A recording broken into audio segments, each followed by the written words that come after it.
And I won't deny it's been very difficult. I mean, it's been difficult to work. It's been difficult to write this book in such a way that it felt authentic, that it didn't feel like an outsider's view. And one of the things that's been most pleasurable to me in the early Indian responses, I mean, leaving aside the Shiv Sena, the early Indian responses to this book are the best reviews I've ever had, and real excitement amongst readers about feeling a world described in a knowable way. Now that's feels like a great relief to me, apart from anything else, because I feared that I might not be able to do that. And it's been hard, is what I would say.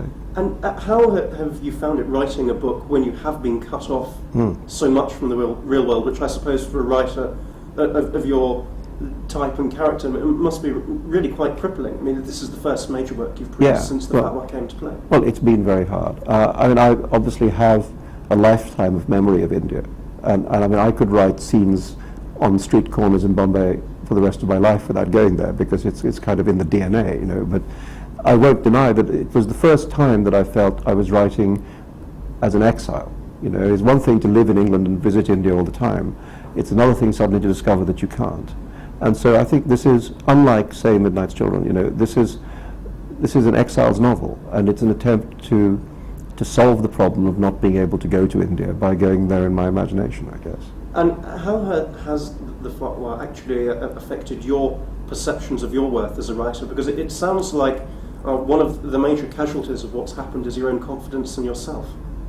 I don't think so. I hope that anybody who reads this book would not see it as lacking confidence. You know, because I think what I mean is the confidence that an artist has to have in order to draw a clean line. You know, there's a certain degree of confidence you must have. I mean, at the same time, you always have to be questioning and wondering and so on. But you know, many people say it's the best book I've ever written, so I obviously haven't completely fallen apart. You know, it's been difficult. I would not have wished it so. I would always have wished to have written a book having gone to India regularly during the writing of it. Now, I have to overcome that. You know, I think it's simply a challenge for an artist. And after all, many artists have had to create work in far worse circumstances than me, whether it be the gulag or jail or whatever it may be. And they have succeeded in doing so. And simply I set myself the task of not being defeated by the restrictions. And that's to say, the task of absorbing what had happened to me, not denying it, not rejecting it, absorbing it, learning from it, and then transforming it and giving it back as art.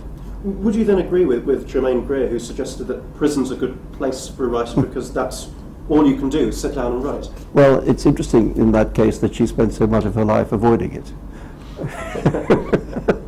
I mean, if that's where she thinks writers should be, I recommend that she gets herself into, you know, get thee to a prison cell, Germaine.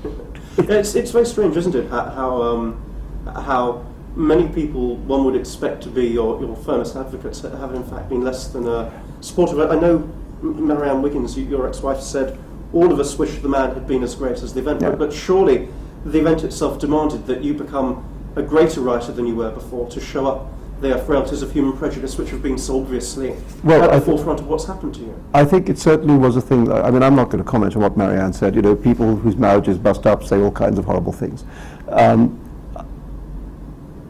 What I do feel, and I think you're quite right to say it, is that my as it were, my agenda with myself was that if somebody is trying to silence me, then I should find a way of speaking back with increased force.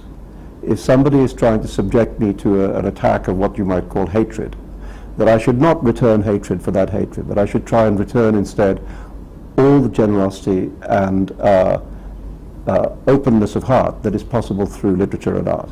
That's to say that I should answer not in kind, but in the manner that I have always tried to answer, which is as a writer, through my writing, and by producing the best thing I could.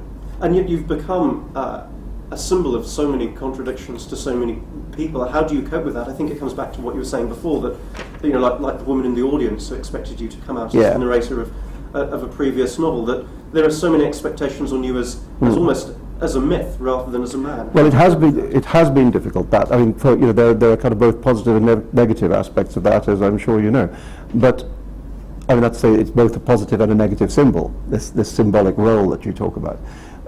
I think, in a way, the problem has arisen because for a long time it was difficult for people to have any sense of who I really was, because there was a kind of invisibility factor. You know, people couldn't actually talk to me like this or hear me speak. For a long time it was difficult for me to simply be in the world presenting myself as I actually am. And most of all, I had not been able to write a big book. I mean, I'd written a children's novel and some short stories and some essays, but I had not written a big book since the Satanic Verses. And so the problem, the cloud that hung over the Satanic Verses, in a way continued to hang over me and to obscure me as a person. Now, I really hope that this book may serve, to some extent at least, the purpose of blowing those clouds away, you know, and of allowing people to see the person and the writer who's really there. And yet, are you concerned that people may be interested in the book because of the conditions under which you wrote it, as opposed to its straightforward literary worth? They may well come to it for that reason, you know, and if a lot of people pick up this book out of that kind of curiosity, then fair enough, you know. I mean, I'll be glad. I will take the upside as well as the downside. But if people are going to read the book, nobody reads a 450-page novel just because they're curious about what happened to its author. They'll read it if they like it, and I hope they do. Almost every work that you've written has picked up a major award, and yet there have been many critics along the way who have said that your work is difficult to read, it's hard to understand. Are you perhaps the literary author's author? I don't know. I mean, Midnight Children sold almost 600,000 copies in this country by now. You know, I mean, that's not a coterie readership. I've always tried to write in the most accessible way that I can. Now, it may well be that the Satanic Verses is a more complex novel than some of my other novels. What is true, I think, about The Moor's Last Sigh, and this is something, I mean, I'm completely unaware of how this has happened quite, but every single person who has read